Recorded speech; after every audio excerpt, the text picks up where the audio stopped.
Hey guys, it's Jordan Odie here, also known as Capture Your Heart on Instagram, and I am doing a video for you guys today on some guidelines for shooting in manual. I am recording in my studio with my lovely white backdrop right now, and my studio lights running beside me. It's very nice. I might put the equipment that I'm using at the moment in my bio, or not my bio, my description later, for all you curious little minds out there. So there's 3 words that you need to know in your mind if you want to shoot in manual, and that is ISO, shutter speed, and aperture. Those are like the main points. I just bent my paper. Oops. So ISO, I like to think of it as my personal sun. It determines how bright or dark you can make your photo. Now, please don't think that I'm like a big professional on all the techie terms and stuff. So if there's like a photographer watching this right now who's a professional, I'm only 17. I taught myself, so like don't judge me if I say something wrong. So ISO, I like to think of it as like my personal little sun. It determines how bright or dark your photo is, and the higher the number, the brighter the photo is. So if you go from 100 to 200 to 300, it's going to get brighter and brighter and brighter. But as it gets brighter, you also create something called noise. I used to call it grain back in my beginner days. Your photo just looks really grainy, like somebody dropped grain all over it. I went through a huge issue with that. I assumed that I always like slightly overexposed pictures, and I assumed the way to get that is through bumping your ISO up. Well, I would shoot in broad daylight at like 400 ISO, and later in my pictures I'd be wondering why they're not that clear. It's because I was shooting in way too high of ISO. When you're shooting in broad daylight, you need to keep it at 100 or 200 at the most. I don't go above 200 if I'm in broad daylight. Like if it's noon and you're shooting outside, you better keep your ISO at 100 or at the most 200. So the lower your ISO is, the darker the image gets. But if you're shooting in broad daylight, there's no reason to bump your ISO up because you have the sun right there. It's daylight. So yeah. So when it gets darker in the day, if you're shooting when the sun's going down or when it is down, bump your ISO up. In that case, it's okay to have slight grain on your photos because you can't help it. Anyhoozle, so that's ISO. Next is shutter speed, and it's pretty self-explanatory by the name. It determines how fast your shutter takes the picture. It's the speed of your shutter. And the higher the number, the faster your shutter speed is. But it also makes your photo darker because it's letting in less light because it's going faster. You would make a really high shutter speed if you were shooting action, somebody running or surfing or just something in action, a bird flying by, I don't know, because you would want something really fast to capture that. If your photo is too dark, you would just lower your shutter speed down a little bit. And shutter speed is what looks like a fraction on your camera settings. 1/100th, 1/320th. And the lower you get it, the brighter your photo is, because it's letting in more light because it's slower, so light has more time to flood into the photo. So yeah, I would not suggest to go under 1/100th. If your photo is still too dark by then, bump your ISO up. So that's that. From shooting in like direct sunlight, like if there was backlighting against the wall, like on the beach or something, I shoot really high up because it's pretty darn bright. Like you're shooting into the sun. So yeah, anyways. Aperture. This is what creates bokeh. B-O-K-E-H. A lot of people don't know how to pronounce it. It's bokeh. And so many questions. I get so many questions on how do you get the bokeh in the background? How do you get the subject to stand out so much? It's your aperture. The lower the number, It's usually a decimal number, 2.0, 1.8, 1.4, 1.2, 7.0, I don't know, whatever floats your boat. If you lower that number, your subject stands out from the background more, which means whatever is not on your focus point is going to be blurred. If you have a really low aperture, let's say 1.8, like you're shooting with a 50mm 1.8 lens, which is what I shoot with most of the time, and you're shooting into some trees, let's say some trees are behind me right now, and the sun is coming through them, you would get some major bokeh, because it's so focused on my face that it's not going to worry about what's behind me. So the higher the number, the more is going to be, more of the background is going to be in focus. If you're shooting full body portraits or action shots or landscapes, or anything where you need more in focus than a headshot portrait, you want to shoot with a higher aperture. Because from my experience, I've done this way too many times. I'm such an idiot for it, because every time I do it, just like, I'm so stupid because I knew that before. I'll shoot a full body portrait of somebody from quite a distance because it's a 50mm lens and it can only fit so much in the portrait unless you back up more. I'll shoot at 2 aperture of a full body portrait and I'll go back and edit it later, and it's in focus, but it's not sharp. It's not like, you can't, if you zoom in, it's not clear. It has like a fuzzy, it just looks kind of fuzzy.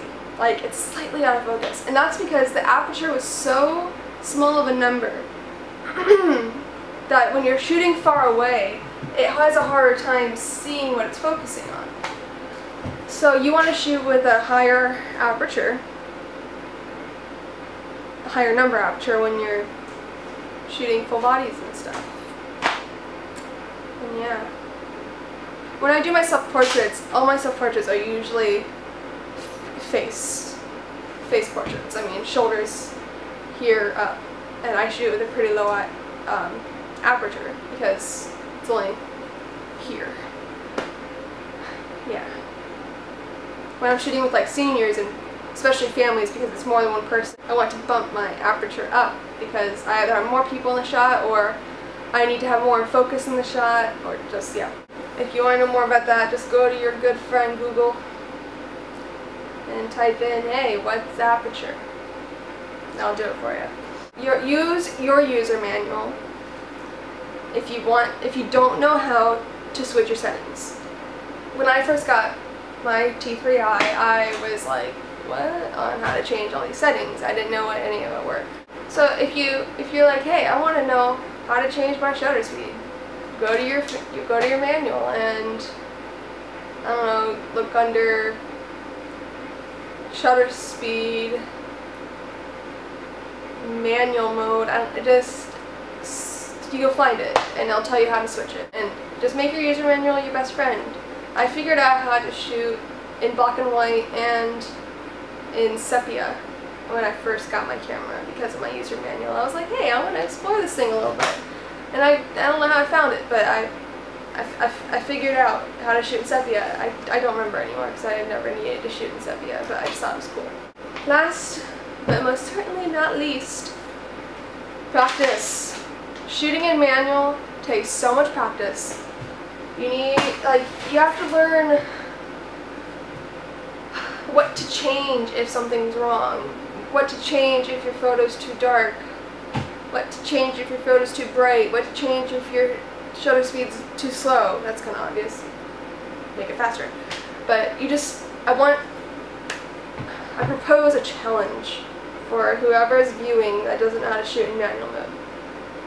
I want you to walk outside your house, and I want you to find like a flower or a leaf. I don't know. I say flower. If you don't have a flower around you, then a rock. I don't know. Something still that's outside. And I want you to go up to that flower. First introduce yourself, make friends with it. Don't make it uncomfortable by sticking the camera in its face. You're going to switch to your manual mode and don't change any settings yet, and just take a picture of it. see what's up. Is it too dark? Well, if it's too dark, then you need to think, what makes a photo brighter? And I'm in daylight right now. It's not nighttime, it's not, so keep your ISO down, because you only shoot high ISO when you're in lower light situations, low light situations. So you're going to bring down your shutter speed if it's already pretty high up. If that doesn't work, put your ISO to 200, but don't go any higher than that. If your photo is way too bright for starting out, boost your shutter speed up a bit, you know, then see what's up. If it's still a little too bright, keep rolling it, you know, keep it going. Or your ISO could be high up. It could be like at 1600 without you realizing it. So you're going to bring that down. You're going to bring that to 100. So you just have to like think in steps almost, you know, like daylight, don't bother with my ISO if it's too dark. You know, you can figure it out, yeah. And then your aperture, if you have like a kit lens and it goes only down to 4, that's fine. Keep it at 4. That's what I would do. I mean, the lens I'm filming with now, my 24 to 1.5, only goes down to 4. That's alright. Still creates good standout subjects. That didn't make sense. If you're shooting with a 50mm 1.4, do whatever you want with that. You can put it up to 2, you can put it up to 1.8. So yeah, just practice. Just please practice. It's not going to like come to you in a day. I mean, I've been doing photography for 2 years and I didn't start shooting in manual until last year, I think. When I figured out how to shoot in manual, I seriously went outside like every day, playing with the settings and figuring out what I can come up with and getting used to changing the settings. Now it's second nature to me. I can switch my shutter speed without taking the camera away from my face. You can learn that later. There's like shortcuts to changing your shutter speed in ISO. But it's like second nature now. Like when I take a picture of somebody, oh, it's too dark, I just flip my little spinny thing. Like if you notice, on some cameras it has like a scrolly thing at the top of them. Yeah, that becomes a shortcut for your shutter speed. And yeah, I'll just like flip that a little bit, take a picture, oh, still too dark, still flip it, you know. Or I'll just like click the button of ISO with my thumb and do the arrow to switch it, because I know that left is a lower ISO and right is a higher ISO, so I just do the thing and it just becomes from memory, and it takes practice. So yeah, practice, practice, practice. Have somebody model for you. Just be like, hey, I need to play around with some settings, model for me. I did that for a friend of mine. I just got done with a workshop tutorial thing on how to shoot in manual mode, and I was so excited about it, and shout out to Rachel Dirk for teaching me. So I was so excited about it, and I was just going over to my friend's house after that workshop, and her sister was dressed like really, really pretty to go out somewhere. And she still had time before she had to leave. She had like an hour or something. I forget whose idea was it, but somebody was like, hey, I should totally take pictures of you in manual mode so I can practice, you know, see what bokeh I can get. I was so excited about bokeh. So I bring her outside, and I figured out where I wanted her, and was playing. I was just playing, you know, playing in my own little world. Yeah, so practice. I don't know how I stand this. If you have any questions that aren't silly, you can comment them below. But before you comment down below, go ahead and give Google a try. I mean, it'll save both of us some time. I mean, you can just type in like, hey, how do you do the shortcut to shutter speed? And it will show you. Go to your user manual. It teaches you there too. Yeah. Make Google and your user manual your best friend and practice all the time. And it will eventually become second nature to you to shoot in manual. And your photos will look a lot better too. Bye guys!